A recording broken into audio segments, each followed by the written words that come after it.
Good morning po. Tayo po'y mag-aral ng salita ng Diyos. 1 Corinthians chapter 2 verses 9 and 10. Subalit tulad ng nasusulat, hindi pa nakikita ng mata o naririnig ng tainga, ni hindi pa sumasagi sa isip ng tao ang mga inihanda ng Diyos para sa mga umiibig sa Kanya. Ngunit ito'y inihayag na ng Diyos sa atin sa pamamagitan ng Espiritu. Sinasaliksik ng Espiritu ang lahat ng bagay, maging ang pinakamalalim na layunin ng Diyos.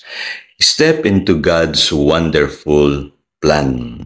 At this week, pag-aralan naman natin, paano natin masisigurong nagaganap ang plano ng Diyos sa ating buhay. At last week po, napakaganda ng ating tinalakay, naunawaan natin yung kahalagahan po ng salitang pananatili sa Diyos. At kung mapapansin niyo po, pinag-uusapan natin yung mga maliliit na details ng ating pong Christian life na kadalasan na overlook natin. At katulad last week, hindi natin alam na kaya pala minsan tayo na hindi nakaka-experience ng fruitfulness ay dahil hindi pa nadidevelop sa atin talaga yung pananatili o yung tinatawag na to remain in Christ. Na tinutukoy ng Panginoong Hesus sa John chapter 15 verses 1 to 11.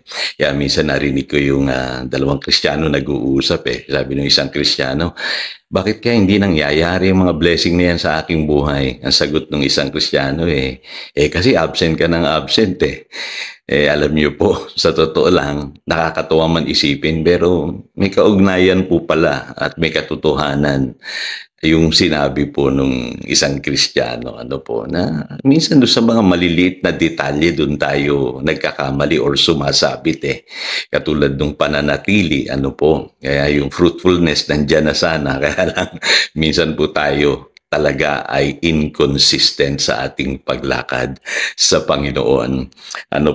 Kaya ngayong linggong ito, pag-usapan naman natin, paano mo masisigurong nagaganap ang plano ng Diyos sa iyong buhay? At dito po sa ating verse, ang unang criteria po na binabanggit dyan kabilang ka ba doon sa taong umiibig sa Diyos? Kasi ang Diyos kumikilos lamang siya doon sa mga umiibig sa Kanya, nagmamahal sa Kanya. Yun ang sinasabi ng Romans chapter 8, verse 28. Kaya ang first step po para ma-experience mo ang plano ng Diyos sa iyong buhay, kailangan paghariin mo si Jesus sa iyong puso't buhay. Surrender mo yung buhay mo sa Panginoong Jesus, kilalanin mo siya as your Lord and Savior, magsisi ka sa iyong mga kasalanan, and then ma-introduce ka na sa plano ng Diyos sa iyong buhay. At ang sabi sa 1 Corinthians chapter 2 verse 9, napakaganda ng inihanda ng Diyos na plano para sa atin. At hindi yan nakikita pa ng mata o naririnig ng tainga, hindi pa sumasagi sa isip ng tao ang mga inihanda ng Diyos para sa mga umiibig sa Kanya. So, unfolding po yan. At at the same time, nararanasan mo sa iyong buhay dahil kakausapin ka ng Holy Spirit. Sabi diyan, ngunit ito inihayag na ng Diyos sa atin sa pamamagitan ng Espiritu. Sinasaliksik ng Espiritu ang lahat ng bagay, maging ang pinakamalalim na layunin ng Diyos. Itong hindi alam ng maraming Kristiyano, napaka-privilege natin ngayon dahil ang Holy Spirit nangungusap sa atin, ipinahahayag niya ang plano ng Diyos sa ating buhay. Kaya ang tanong, have you surrendered your life to Jesus? Yan ang first step. At sa pamamagitan ng ginawa mong yan, entitled ka sa pangungusap ng Holy Spirit. Pangalawang criteria na mayroon po dito sa teksto natin today, kinakausap ka ba o kinakaugnay ka ng Diyos sa pamamagitan ng Espiritu Santo patungkol sa iyong kinabukasan?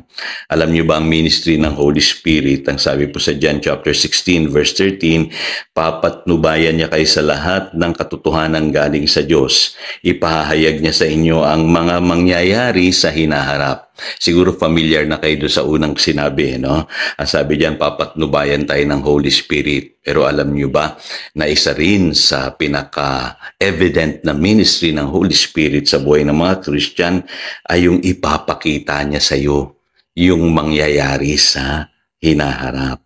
Kaya dito po marami nakakamiss ng pangungusap ng Holy Spirit. Kaya sa Christian life po mahalaga yung pakikinig eh. Again, maliit na detalye ano po. Last week, yung pananatili mahalaga pala, no? Ngayon naman, mahalaga yung pakikinig. Bakit mahalaga ang pakikinig, Pastor? Kasi kinakausap ka ng Diyos eh.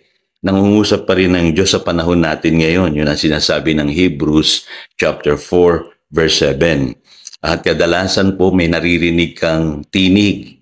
Ano po sa iyong spirit mismo.